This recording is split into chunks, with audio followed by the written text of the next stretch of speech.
आपके लिए तो पूरा इजी रहेगा, बट आप बता सकते हैं कि कैसे ये हम इस चीज़ को कैसे प्रिपेयर कर सकते हैं बहुत ही कम एंड में। देखिए, परसेंटेज एक ऐसा चैप्टर है जिसको आपको सबसे ज़्यादा टाइम लेना चाहिए।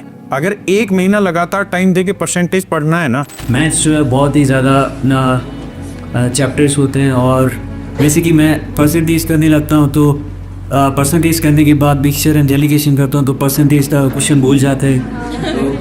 This is the main problems जहाँ पे मेरे लिए तो वही है सर कि मैथ्स में बहुत वीक हूँ, और मैं चाहता हूँ कि आप प्रीवियस जो क्वेश्चन का क्वेश्चन पेपर थोड़ा एनालाइज करें, और आप मुझे बता सकते हैं कि क्योंकि लद्दाख में जो है वो क्वेश्चंस एडवांस मैथ्स में से बहुत कम आते हैं और मैथमेटिक्स में से ज़्यादा आता है, जैसे परसेंटेज, प्रॉफिट एंड लॉस, उन सब में से आता है। तो आप थोड़ा सा उनको प्रॉपरली एनालाइज करके आपके लिए तो पूरा इजी रहेगा, बट आप बता सकते हैं कि कैसे ये हम इस चीज़ को कैसे प्रिपेयर कर सकते हैं बहुत ही कम एंड में, या एक वन शॉट जैसे एयर में।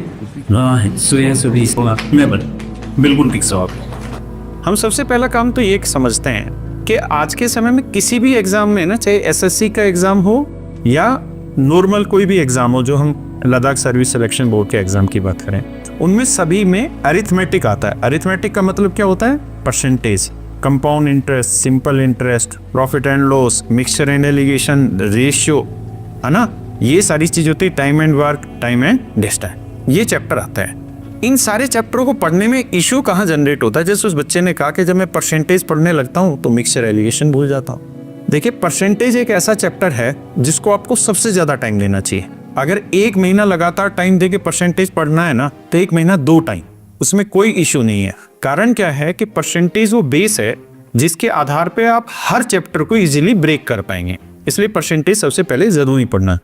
दूसरी चीज, अभी हम लोग जो बैचेस अपने प्रोवाइड कराते हैं बच्चों को, तो उन्हीं बैचेस में एक फाउंडेशन करके एक सेक्शन डालते हैं मैथ में। उस फाउंडेशन में लगभग 20 से 22 वीडियो होती हैं जो कैलकुलेशन की होती हैं, जो आपकी कैलकुलेशन फास्ट कराती है। हार्ड वर्क की जरूरत नहीं, स्मार्ट वर्क की जरूरत है। हार्ड वर्क और स्मार्ट वर्क में डिफरेंस क्या वो समझाता हूँ। जैसे अगर मेरा मार्च में एग्जाम है, अभी जो हम बात करें लद्दाख सर्विस सिलेक्शन बोर्ड की, तो मैं क्या करूंगा कि मैं अपने टीचर से ही उम्मीद करूंगा कि वो मुझे मेन चीजें दे दे।